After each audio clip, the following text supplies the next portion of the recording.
Okay, so just had a delivery. It's kind of nice when you're still testing positive for COVID and stuck at home. But we have a new shiny Apple Studio display.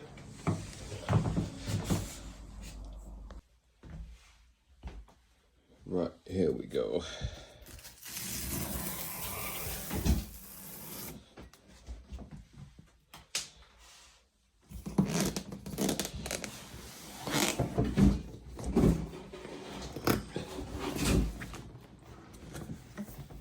Right, Apple's usual kind of magic packaging.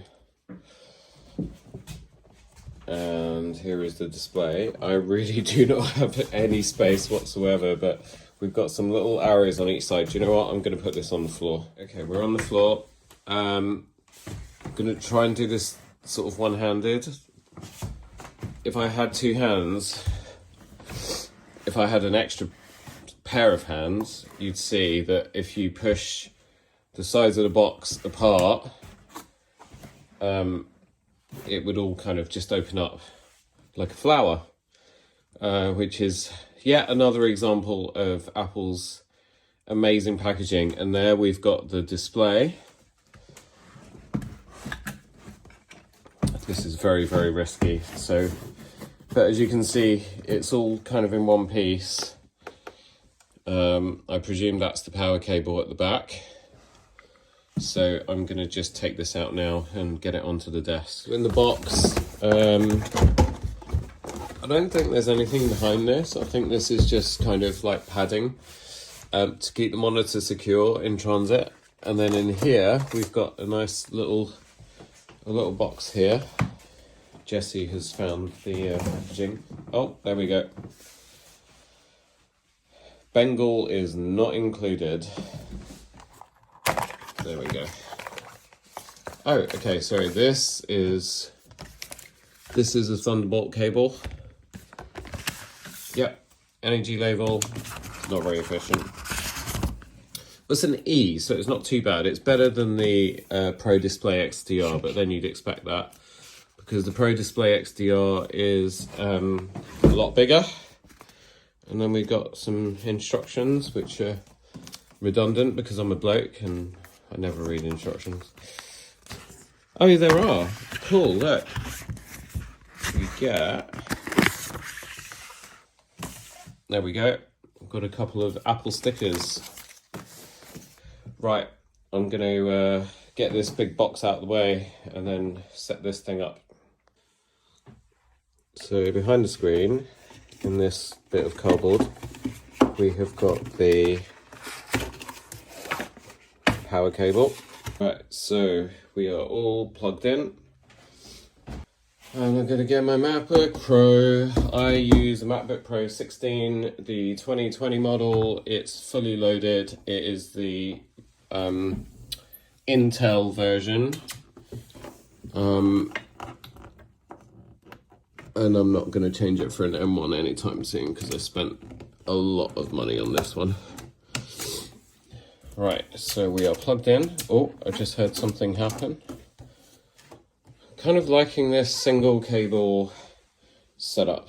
Right, now here we go. Ooh, oh. Oh, should have done it from that side. Might have helped. Okay, this this is sticking. Don't drag the monitor, please. There we go. It's alive.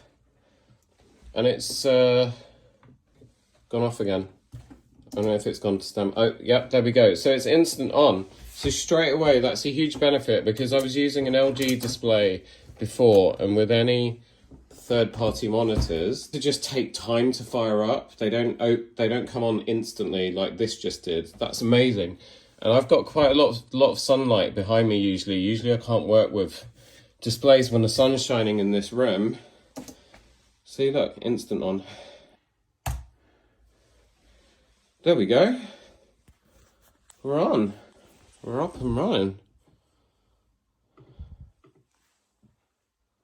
So why have I spent the money on the Apple Studio Display? Well, I get headaches from using general monitors. I have an astigmatism, and yeah, the thing with the Apple Retina displays, because the pixel density is so high on them compared to other monitors, and you can't kind of see the pixels, then it kind of helps. I mean, I just find it a lot more comfortable. So if we go into, we'll go into system preferences, I can actually now control the brightness with my keyboard and mouse, which is really cool. And if we go into display settings and see what's going on,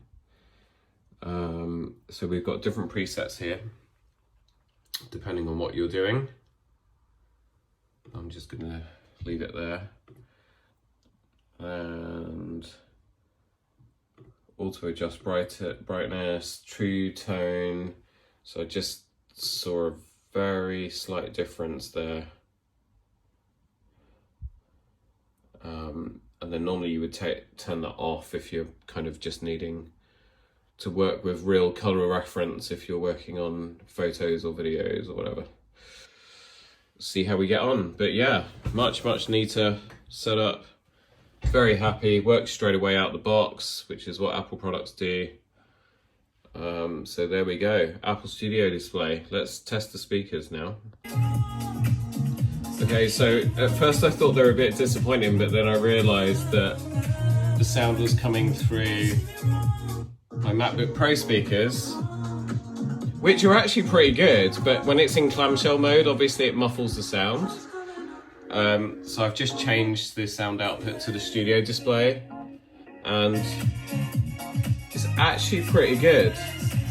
There's a decent amount of bass, highs and mids, nicely balanced. It's really good. I mean, to the point where I've just got rid of my Sonos speakers from my desk because I don't think I need the Sonos in here now. So yeah, very happy with the speaker setup.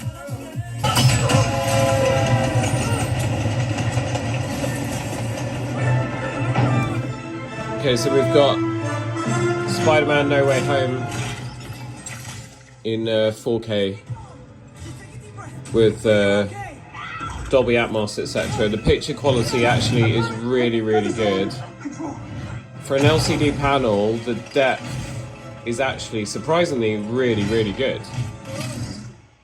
Obviously, it's never ever going to be as deep a black as OLED, but it's deep enough. I'm actually really impressed. I think they've improved the panel quality over the LG 5K panel that was used in the 27-inch iMacs.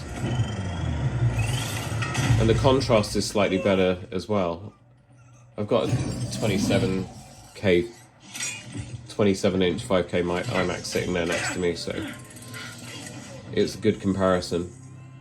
But the sounds, yeah, for watching content, this is going to be great.